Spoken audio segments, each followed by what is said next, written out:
Hi everyone, I'm Yo and this is Virginia. Welcome back to our YouTube channel, knowing, caring, and loving your lady parts. So today we have another video about doing Kegels, those important exercises that work the lady part muscles. But this video, we're gonna keep it really simple for beginners so you can learn how to contract those muscles properly. So easy, step by step. Please stay tuned and let's get started. So for those of you who are new to the channel, welcome, and please don't forget to hit that subscribe button and let's talk about step-by-step easy Kegel exercises. Probably one of the most important points to remember when doing a Kegel, which is the name of the exercise that works these pelvic floor muscles or lady part muscles, is recruiting them or contracting them properly. Yes, there is a correct technique to do these exercises well. Now, in order for you to do them well, you want to make sure you establish a good, positive mind-body connection.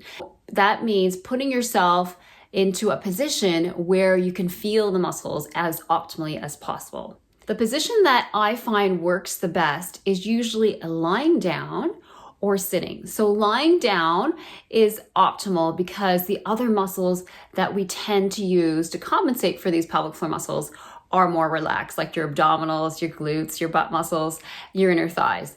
And also that will establish a more clear connection because all the other muscles aren't contracting and you're able to feel what you're doing in this area a little bit more optimally.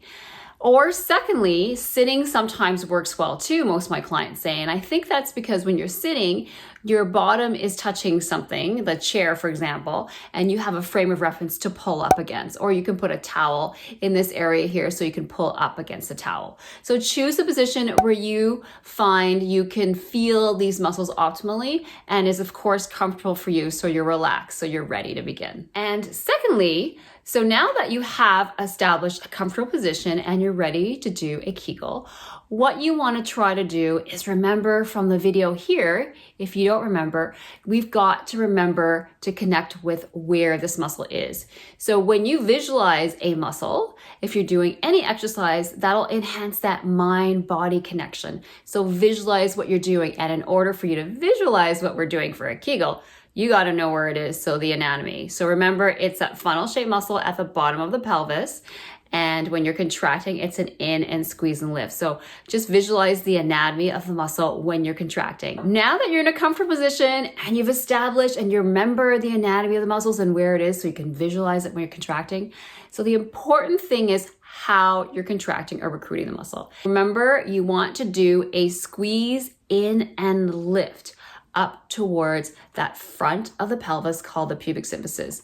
And the reason why is it's a funnel-shaped muscle at the bottom of the pelvis, and here it is relaxed. So when you squeeze in and lift, you close the opening of the bladder, the urethra, and help to close the opening of the anus, the external anal sphincter. So think of the analogy. Now, sometimes what might work for my clients is I just think of the anatomy though, and I see that muscle squeezing and releasing, and that works for me.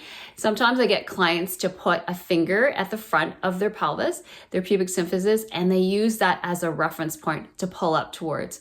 Other analogies that seem to work for some people, and not me necessarily, is a jellyfish, and you're doing this kind of movement. You can also think of a J, so you're pulling in and lifting up. So this kind of movement up towards the pubic bone. The other thing might work is sucking in a marble, where you're pulling it in from the anus up towards the pubic bone. Those are a couple analogies, but just try to connect and feel what's happening. What we want to do now that you're lying down or sitting, visualize the muscle and think about doing the in and lift, okay? And then release down. Usually you want to do it with the exhalation because it works with a diaphragm.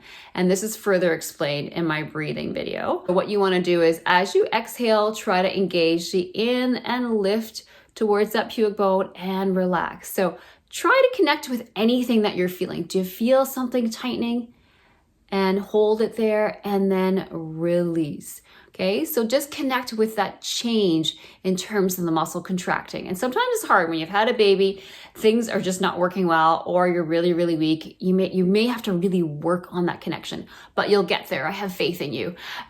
So just feel that difference, and then feel the difference between squeezing and letting go. So let's try that. So nice and relaxed, okay? Everything is relaxed. You're in that comfortable position. Breathe in through your rib cage, that umbrella breathing that I described in the breathing video. And then as you breathe out, engage the pelvic floor. Feel that squeezing in and lift towards that pubic bone. Hold it and then release, ideally on the inhale. So the second important thing is not just how you are pulling there, but also fully relaxing these lady part or pelvic floor muscles.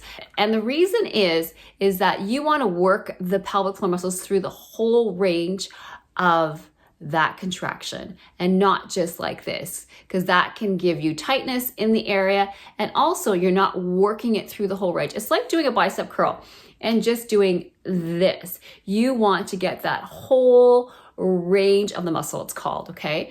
So squeezing in and lift of these pelvic floor muscles and letting it go completely. So ideally, let's say squeezing 5 seconds on of these muscles and then relaxing 5 seconds off. Start with those 5 repetitions. Focus on feeling the muscle, connecting, visualizing as you're contracting or recruiting these pelvic floor muscles. Get that complete lift, so you're getting the closure of the urethra. You're really focusing on the front of the pelvic floor, and then the full let go. When you get better, you could increase that contraction to 10 seconds on and then 10 seconds off. And you can work up to a repetition of maybe 5 to 10 reps 2 or 3 times a day. So thank you everybody for tuning into this video about keeping Kegels very easy, step-by-step for beginners. And once you graduate and find these exercises really simple and this video, please tune into my other videos where I go over a little bit more detail on those pelvic floor muscles or lady part muscles and how to integrate them through specific exercises and functionally, and also through a fitness program, which is fun. And please hit that like button and subscribe button and comment below if you have any questions. And Virginia, I look so forward to seeing you again soon.